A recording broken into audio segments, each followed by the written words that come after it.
Good afternoon, guys. How are we doing today? Okay, let's get started. So, our next topic of discussion is how do we use the internet? And we're going to start by talking about for communication. So, think about how much you use the internet to talk to other people. It's quite a lot, right? Especially right now. So let's have a little read through the pages in our textbook here. Social media. Oh, we all know social media. Social media are websites and application software that allow users to connect with their friends and family. It builds virtual communities that create and distribute information. Communities. What does it mean here by communities? Well, that's similar people getting together. So, like your family is a community, and online, if your family talk online or have a group chat, that's a community. Your class in school, you are a community. There's a larger school community, but also within your class, you guys are a community. You know each other, you care about each other, and you go through the same things basically. And just now, you're an online learning community. Social media have many features. They include instant messaging, voice calls, video conferencing, and blogging. As you all know, so instant messaging is sending and receiving of text messages or pictures or GIFs or whatever between two or more persons. Images and emoticons and emojis can be inserted to make the conversation more informative and fun. Of course, we can also send GIFs and other things like that. So, how often do you message your friend on your phone? That's instant messaging. Or when you're playing a video game.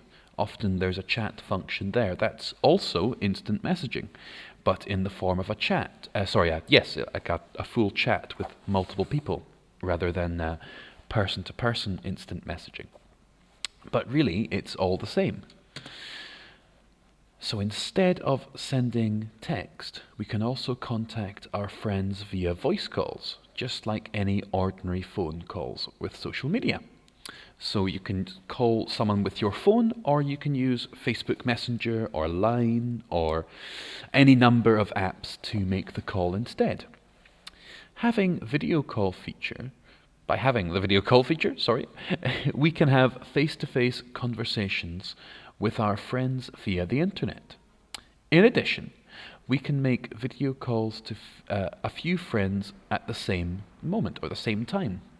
This is known as video conferencing, and which we're all very, very familiar with now.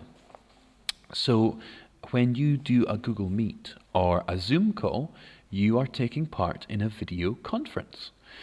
Now, think about what the advantages and disadvantages of video conference are. So have a look here. These people, they've got suits on, they've got a fancy bar going up there. These are involved in a business. So this is part of a work call. So some of the advantages of using video conferences in, say, a workplace is that you can talk to people in different countries. So my friend could be working in Scotland with your dad, who is working from Thailand, who can be managed by a boss who's in Japan. You know, video calls and video conferencing make working in numerous different countries, all on the same project, possible, which is amazing. It also means that we can. What's another advantage for us in school just now using video conferencing? Well, when we're video conferencing, we can't get sick. We can't pass the coronavirus to each other. And we're using a lot of video conferencing now. What are some of the disadvantages of, doing video conferencing. Some of them can be internet connection issues, that you can have issues of, it can be quite noisy. If one person leaves their microphone on, you can get quite a lot of background noise. I won't name any names.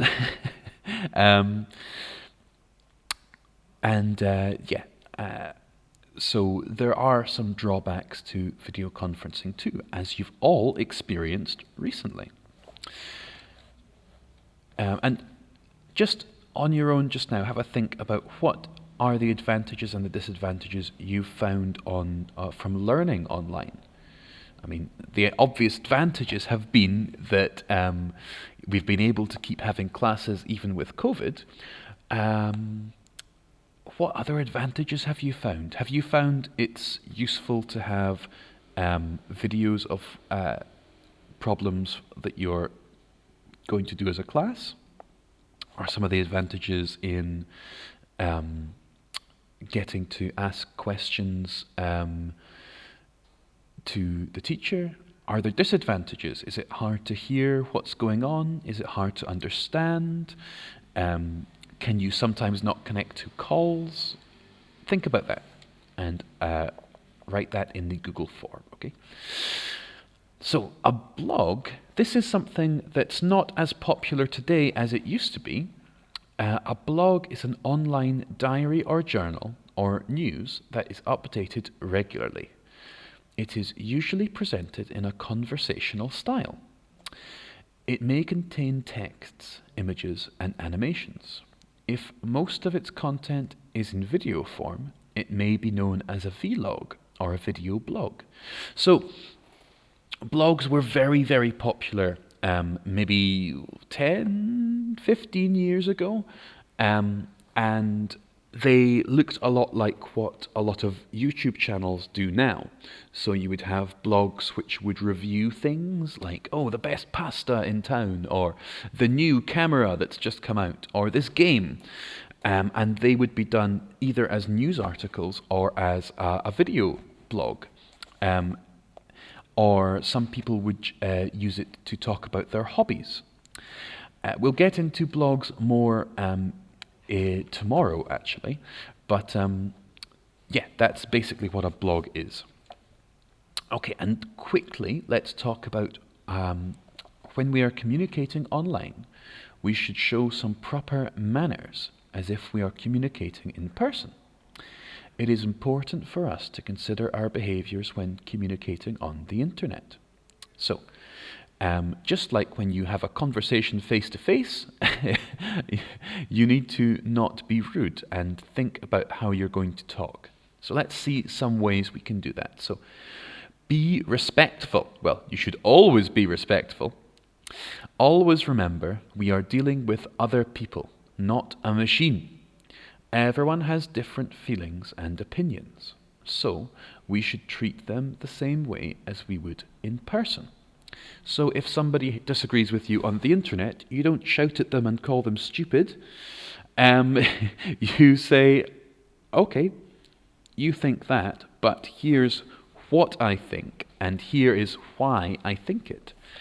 And that's just like what you would do in real life. You don't just shout, bruh, and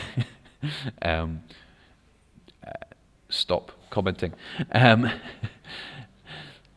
Be careful of how we write. So avoid using strong words, capital letters, and exclamation marks. They might be easily misinterpreted online. Remember that the receiver does not see your facial expression or hear your voice tone. Writing in all capital letters means we are yelling. So let's go through that quickly just to explain what we're meaning here.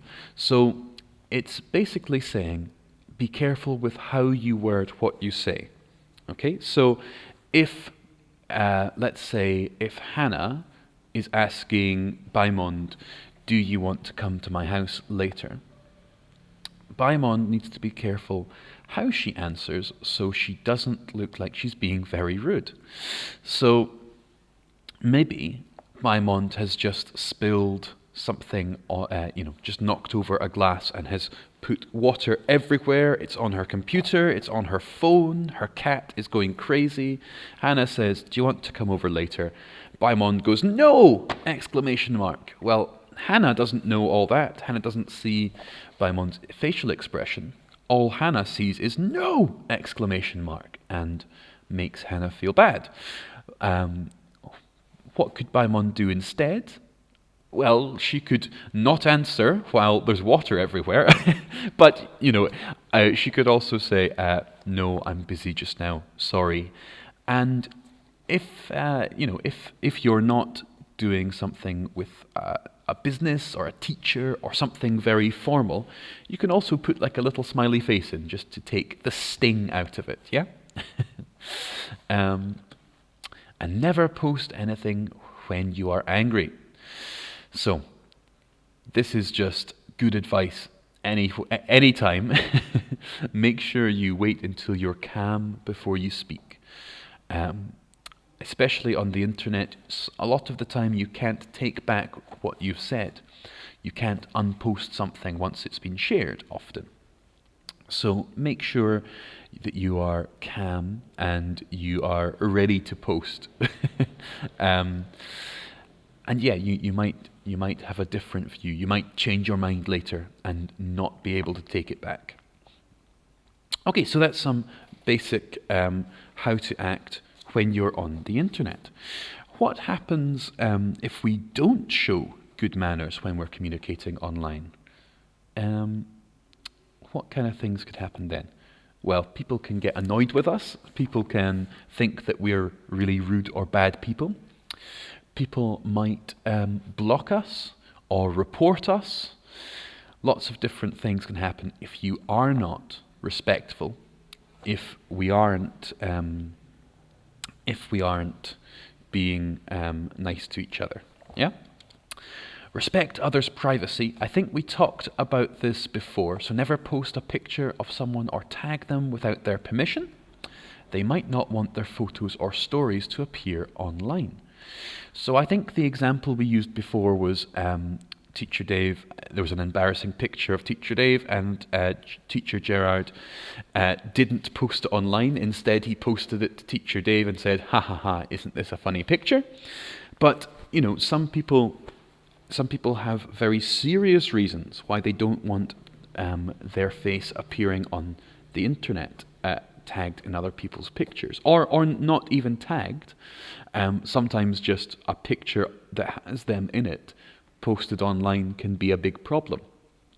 There are lots of family issues that can be really, really serious. So don't post pictures of someone else or tag them without asking them first. Yeah, and I know that happens a lot, but sometimes it can be really, really serious.